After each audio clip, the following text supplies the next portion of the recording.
3, 2, 1. Okay, welcome to the program. You're with the Editor-in-Chief live. It's great to have your company this morning. Welcome, 0800 863 293 is the number. I'm Duncan, Garner. That's the open line, 0800 863 293. The lines are open. Text me 3598. It comes direct to me here. Mount Maunganui gets the green light to build 6-storey high buildings, and locals say not in their backyard. Will it ruin a very special piece of paradise and turn it into a mini Gold Coast, or is this progress? The NIMBYs are shaking, and they're so mad about this. They really are. Who let this thing through, and was it a cosy deal done in secret? We'll try and get to the bottom of this. Also, with limited conservation funds, what birds and insects and frogs and animals do we save, and what ones do we say, no, sorry, we can't save you? Ring and tell me what we need to do around conservation and what we save. It comes after Nationals Tama Potaka said we can't save everything. He's right, isn't he? You simply haven't got all the money to save everything. Tell me the name of New Zealand's most endangered bird and how many are there? I've got the answer to this, so you tell me. Give us a call. Get involved. Have your say. Call 0800 863 293, text 3598. We're live on Rover, YouTube, TikTok and Twitch and Facebook. It's news time. Here's MediaWorks Deputy News Editor Grace Cocker. Ambulance staff are firing warning shots at the government. First Union members are going on partial strike from today over a lack of funding for St John. Spokesperson Faye McCann says it's a problem. The strike actions will go on for as long as they need to. We're hoping they don't have to escalate to a withdrawal of labour, but ultimately if we get to that stage, then that's what we'll have to do. There have been ugly scenes in Rotorua after police were called to reports of an assault. It happened at an address on Reeve Road in Orfata on Tuesday. Officers were surrounded by gang members, with one threatening to shoot them. Police left the scene for safety reasons, but returned yesterday with search warrants and retrieved a firearm and slug gun. A mental health advocate is unsurprised by the latest NZ Health survey. It shows a surge in 15 to 24-year-olds reporting greater anxiety and depression. Mike King says it matches the data they've gathered at I Am Hope. They're just echoing what we are already seeing. And the worst part of it is they're only going to get worse. Transpower has issued a grid emergency notice for Northland until at least midday. People are being urged to conserve power across the region as workers continue to repair a damaged line. Tributes are flowing for Donald Sutherland, whose acting captivated generations for over 6 decades. He's died after an illness aged 88. In sport, the Chiefs have lost to the Blues twice already this Super Rugby season. First five, Damien McKenzie knows that means little ahead of tomorrow's final at Eden Park. Obviously we know what we're coming up against. Blues have been great all season, but we know in finals rugby it comes down to 80 minutes, even more, so we're ready for that. To Euro 2024, where England have blown a chance to reach the round of 16 after drawing 1-1 with Denmark. And at the T20 World Cup, India's thrashed Afghanistan by 47 runs in Barbados. Thanks, Grace. We'll talk about this with JD shortly, but does that mean England's out? I think so. They must be out. I don't do sport. I don't know. They'll be out, won't they? That's I gone. think so. No one knows. They'll be gone. I think I'm not an active follower, and I don't want to lead your audience down the wrong path. Poor England. We do feel sorry for them. Okay. Garner. Right, Gold Coast. Who wants the Gold Coast in Tauranga? Who wants the Gold Coast in Mount Maunganui? High rises are on the horizon at Tauranga's Mount Maunganui, and locals are up in arms about this. There have been some public meetings. They've talked about this. It's all down to something called Plan Change 33, which allows more buildings to reach a height of 6 stories along the seaside settlement. 6 stories. It's a mini high rise. Locals have turned up to public meetings to fight the plans, but what are the chances of them putting a stop to them? Can they stop this? Should communities get a say about what happens in their backyard, or is this NIMBYism? Is this sort of not in my backyard? Is it NIMBYism at its finest? Peter Cooney is a developer who says there's good development and there's bad development, and this is a case of the latter, the bad stuff. He joins me now. Nice to see you. Welcome to the studio. Thank you. What's the problem? Well, Duncan, I mean, the main issue is Plan Change 33 really started out as a capacity and affordability issue. And don't get me wrong, I've got no problem with intensification. I am a developer. But what they're proposing to do and what they've done, this is a rush piece of policy that came piggybacked on the back of Plan Change 33, and they said they wanted the extra height. Who's they? Who wanted the extra height? Council right. Staff. Yep.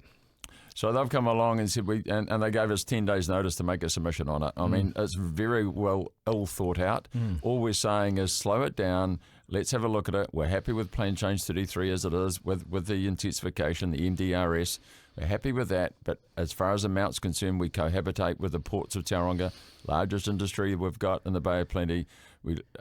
Lots of other industry there, the airports. We've got major congestion as it is. That's We've terrible. got stormwater issues. We've got air pollution. We've got the worst air pollution in the country. Yeah. These things need proper spatial planning. This has been rushed. And the ironic thing is when they did try and bring in a spatial plan, which is extremely rushed, we weren't allowed to talk about density or height. I mean, that's not spatial planning. So I've been close enough to this because I've been to some of the public meetings in Tauranga and in the Mount, and I couldn't work out where it came from. It seemed to be under the cover of darkness that this thing went from, was it 3 stories to 6, was it? Yes, that's correct. Now, when did it go to 6? Because no one knew. No one had any idea. No one did, and we got a letter in our letterbox, and got 10 days to make a submission on it, and it was only myself and Kate Barry Pacino, who's an RMA lawyer, who picked up on this, and so we put submissions in. It was very badly done. If you look at all the Mount Business Associations, 280 businesses, none of them were contacted about it. Yeah, they've got and skin in none the of them game. They've got skin in the game. They've got serious skin in the game, there's no question. Tell me why it's not NIMBYism. Well, it's not NIMBY. Don't forget, we've had intensification in Mount Maunganui for 30 years. We've got high rises. We've got intensification. We've had it. We're way ahead of the rest of the country when it comes to intensification. But your roads haven't got better. No. Your bridge is still the same bridge. We're one big cul-de-sac, and so Yeah. they keep intensifying it. You've got problems, and we've got major congestion. That's planning 101. We need to solve the infrastructure issues first, then start looking at intensification. 100%. There's lots of areas in the Mount that intensification can happen. There's lots of nodes there that can happen, but this is really, really ill thought out.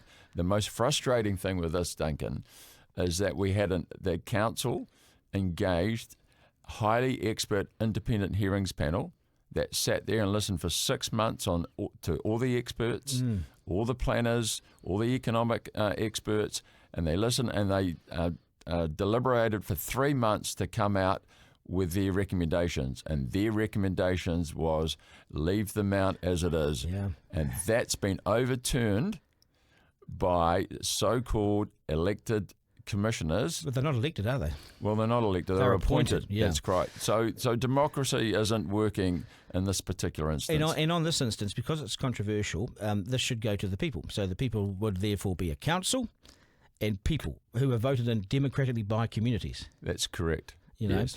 Otherwise you've got government appointees Yeah. The in their commission, last throws, correct. making a decision which is really The controversial last decision they and made. not being accountable for it. Correct. And now they walk off. Half of them don't even live in this town, so they're not accountable for it. And they haven't got the expertise to override an independent hearings panel. This is happening countrywide, but especially in your town, where you have all this intensification, where there used to be one house, there's now 4 and all that sort of thing, so we know all this. But the roads haven't got better, the public systems haven't got better, the services haven't got better, infrastructure's not better. It is a recipe for disaster, and it's happening in front of us now. It's happening right across. Look, this is a fundamental issue that councils aren't getting because we're having this debate around the country. Vertical is not going to solve affordability. It's not. As soon as you go up 4 stories, you've got fire escapes, you've got sprinklers. The methodology of building is so expensive.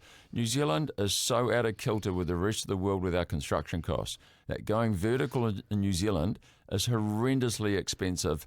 And to build that, you actually end up producing a product that's missing the target market. So vertical is not going to solve our housing issues in New Zealand. Well, certainly not there, because you've got to sort out everything else first. What solves the issue then? What solves it? Well, there's What solves it? Well, we've got to bring.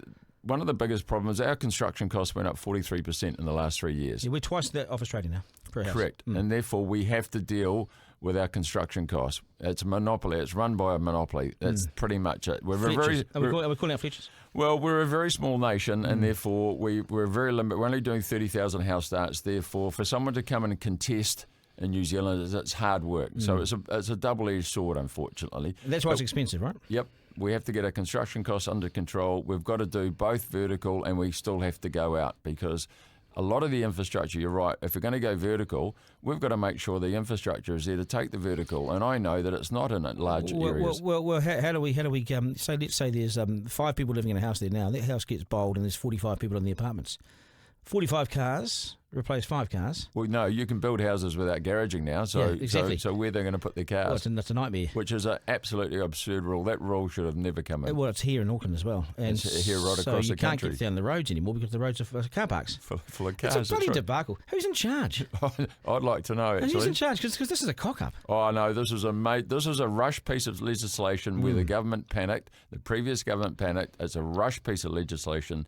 The MDRS, I'm happy with the MDRS, but it needs to be fine-tuned. Yeah. The height, the daylighting areas are wrong. National choked as well because they jumped on board with Labor. They said, "Oh, we can't beat you, so we'll join you." They did, but they did come out to their credit and said it's to the council's discretion how they deal with it, but find housing supply. But it does need to be tweaked and it does need to be looked at more seriously. No, it really does. So with the Mount, how will you stop this? How will it be stopped? What's going to happen? Well, we're hoping that the newly elected members going, and there's been strong support for those who are standing for council, a lot of support from some of the mayor hopefuls, some of the candidates. A lot of the candidates are behind us, and we hope to, when they get in, is do a variation to the plan change. We're determined to go all the way. If you don't win, what does the Mount look like in 10 years? Oh, it'll be a disaster in my view. I'll trust me, I've lived there all my life. I'll be leaving. Yeah, and you may not be the only one. Oh, I won't be the only one. Well, you're welcome in Auckland. You think? No. No, I might try somewhere else. Good on you. Hey, thanks for your time. I appreciate it. Yeah, No problem. All the very best. Garner. Okay, 0800 863 293. What a debacle. What a debacle. And especially when you push it through undemocratically, when they're not elected. You're in the last throes of your appointed regime, and then you suddenly put this through. For whose benefit? For whose benefit? Let's talk sport now with Johnny Day. John, good to see you, mate. Thanks for coming in. Of course, John Day's he is with the Sporting Rumble podcast. A very good one too. I am, yeah. We talked to Tony Johnson, who's calling the Super Rugby final tomorrow night. Good. We tried to be like, hey, TJ, who do you think's going to win? But no, commentators Really? are better than that. He just wouldn't tell us. So he's on the fence. But the TAB have got the Blues at $1.45 and the Chiefs at $2.60. That's a good bet. So I'm looking at the Chiefs here going, that's very good value for a side who are bloody good, lost the final last year and looked the goods against the Canes, didn't they? So You've bet against the Chiefs. I mean, coming up the highway, the expressway to Eden Park, it's not a big deal for the Chiefs anymore. no, Yeah. not at all. I mean, they did lose at Eden Park a couple of weeks ago, but that was in the last round robin game. They already knew that they were going to finish fourth, so they had nothing to play for. They've got everything to play for. Oh, I looked at some of the mouth-watering matchups, aren't they? Absolutely. I love the centre matchup. I love Anton Leonard-Brown against Rico Ioane. Yeah. Rico hasn't scored a try all season, as we've pointed out every week here, and Anton Leonard-Brown's getting better and better with every week. So that's going to be a ripper. I really like Dalton Papali'i against Luke Jacobson. Who's your as money well. on there? Oh, that's even, isn't it? Well, very much so. Very kind of similar players. I guess Dalton's more of a feature and Luke's more of a combative sort of big body. But I think Jacobson's timing his run nicely too ahead of the All Blacks selection on Monday. And Patrick Tuipulotu, how the hell did he come back? Is he coming back? From a 7-week knee injury after just 2 weeks? Steroids. That is incredible. I was at training. Steroids. Well, I was at training at Tuesday looking for the peptides or some sort of, drugs going around, but no, he had his leg so heavily strapped. And at that point, I was like, no chance, mate. And then to see him named on How did Wednesday he carver? is amazing. It must be something like There's that. something. Where's he been? He's been in Fiji? Who knows where he's been? He must have been, but this is inspirational, isn't it? When your captain comes back Or is it madness? after 2 weeks, well, we'll wait and see, won't we? Because if he has to go off injured in the opening 10 minutes, that leaves them in a big hole with a couple does, of eh? young locks with Sam Darry, who could be an All Black as well. He's good. Damn good, yeah. Got away from Christchurch. Razor begged him to stay, but he saw the bright lights of Auckland and got lured up there by Leon McDonald, and he could become an All Black. And you've got Satutu versus Satiti. Satiti, which we love, don't we, as well, at number 8. So this has got the makings of a great final, and I actually ruined my own surprise birthday party. My birthday this Tuesday. Hey, And happy birthday to you. yeah, thank you. I've got another birthday to go to tomorrow night. So I said to my partner, hey, you're looking forward to going out on Saturday night to this 50th birthday? And she said, oh, are we going to a 50th birthday? And I said, yeah. Don't you remember? I told you months ago. And she said, I've organised you a surprise birthday party for you at the Super Rugby final. Oh, that's So cool. I've got to act surprised tomorrow. So looking forward to that. That's cool, though, mate. What a decent partner you've Yeah, got. she's magnificent. Say 8 months it pregnant again. as well. So Say it again. Yeah, no, she's an absolute winner and a keeper. You wouldn't take her to the small claims tribunal if she forgot to pick you up, that's for sure. Yeah, I heard about that. I'll yeah. get to that one. Yeah. What else is on? Euros are on at the moment. England. scored the first goal this morning against Denmark. Harry Kane, it's coming home. It's all looking good. Yeah, right. And then Denmark equalised and England just looked rubbish. They looked terrible and their fans are worse than All Blacks fans. If they put in a bad performance, they turn on them instantly. And it's all Gareth Southgate's fault. He's got these great players and he can't make them play nice football or winning football this morning. So all of a sudden, if they lose to Slovenia in their final game and Denmark beat Serbia, England are going home. It ain't coming home, they're going home. So they wouldn't even make it to the next round. No, so they need at least a point on Wednesday against Slovenia. What's Slovenia like? What's Slovenia like? Well, it's Euros. Anyone can beat anyone from what I see in football. Yeah. And I'm not a great football guy, as I imagine you're not either, Duncan. You're right on that. Yeah, but I just know that when England lose, it's fun. Yeah, so, I tell you what, I'm not very good at football, and I don't know much about it, but I do know that I love it when England lose. Absolutely, You know? yeah. And Spain and Italy are playing right now, 0-0 in Group B. And Kylian Mbappe, who you'll know, the French captain, he broke his nose in the opening game. He's going to wear a fancy mask over his face when they play the Netherlands tomorrow morning. That will look unusual. Hey, the T20.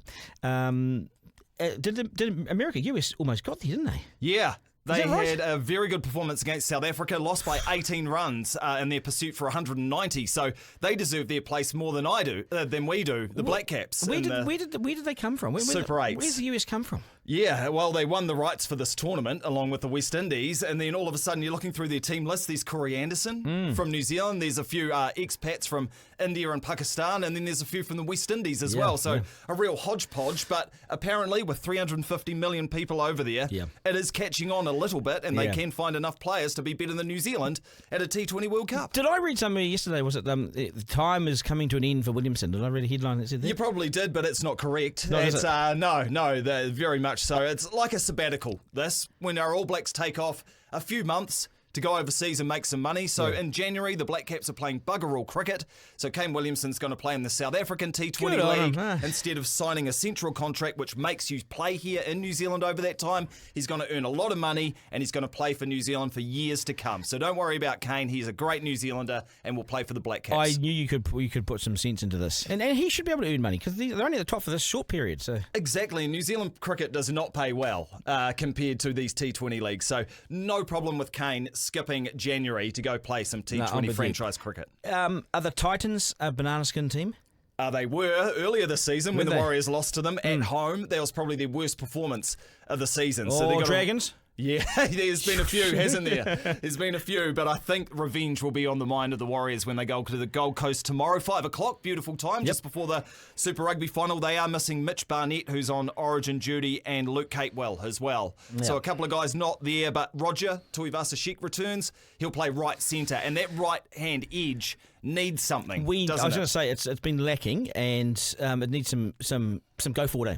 Yeah, just some creativity as well on the right. It's just been the forgotten edge, really. Yeah, Johnson's been bombing out there, and it has been bombing for them. So hopefully the Wars can get a result tomorrow on the GC. Plenty of support, I'm sure. And how old? How old are you going to be? How old am I going to be? Oh, 42. So you're going to have the party this weekend? Yeah, tomorrow night. Surprise! Yeah, I know. Yeah. I'm here. Do you know who's going?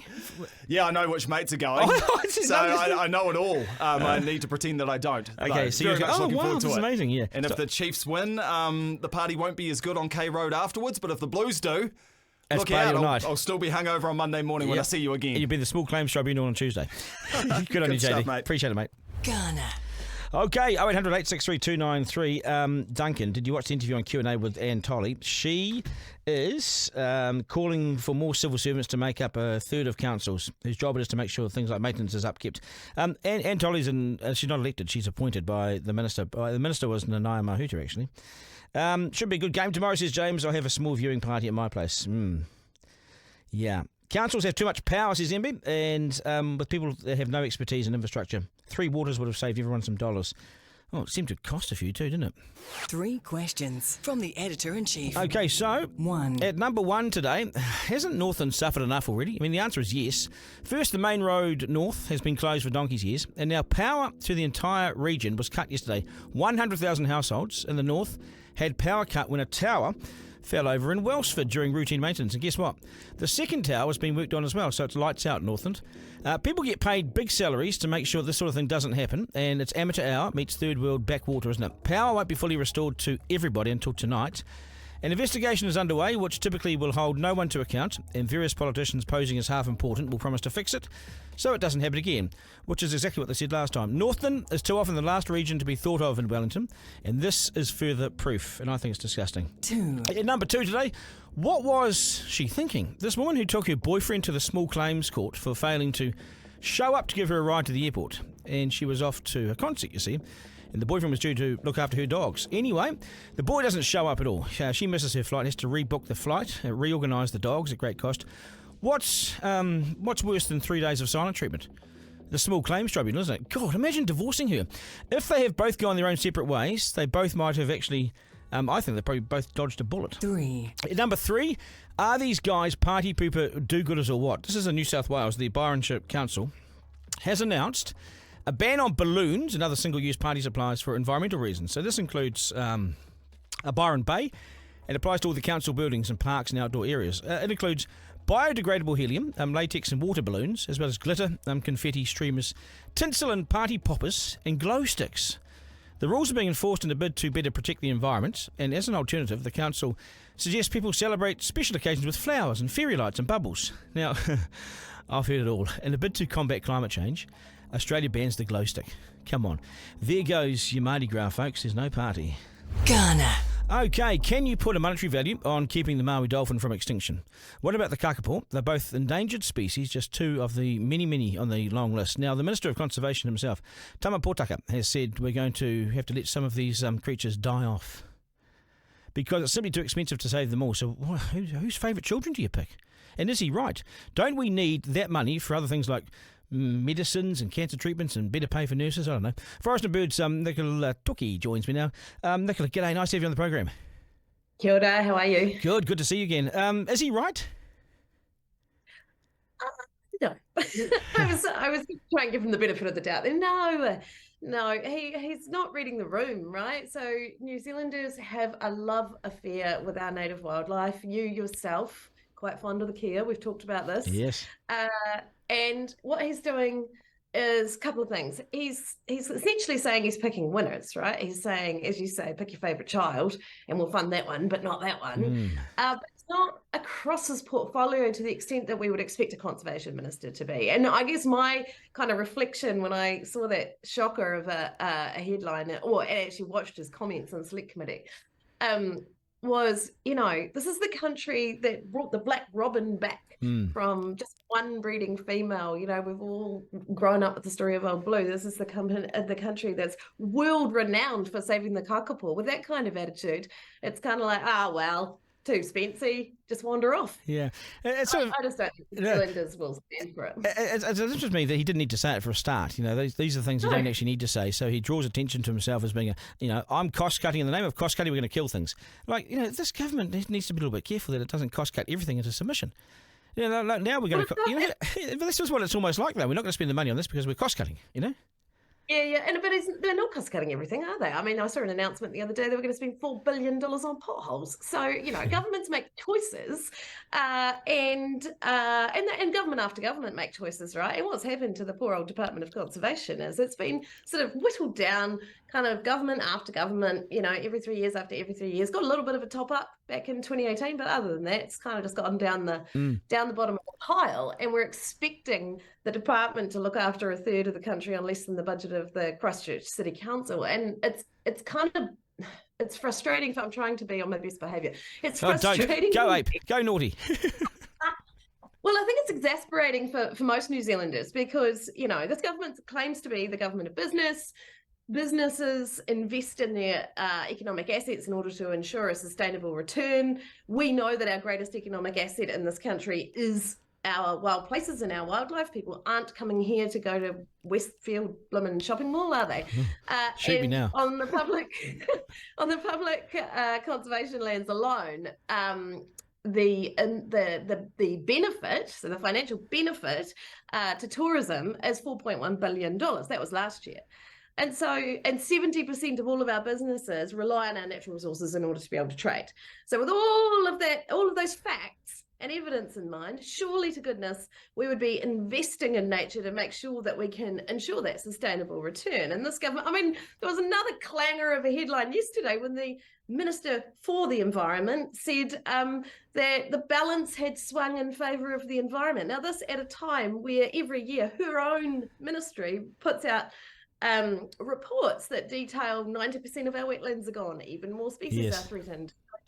I'm a bit confused about the evidence base this coalition government are using. Can I give you some hope, though? I was driving recently through the Waipua forest in the Northland. It was about midnight, and possums get in the way, so they go into the wheel. I'll admit that. And then I came around the corner, and I thought I was lighting another one of them up as I went through the forest, but I slammed on the brakes because it wasn't a possum. And I saw the big fat backside of a kiwi in the middle of the night, in the middle of the road. And it looked up, and it waddled off into the bush. I'm thinking, that's one there. There must be a lot more now, because we must have done something right, because they are now on the road.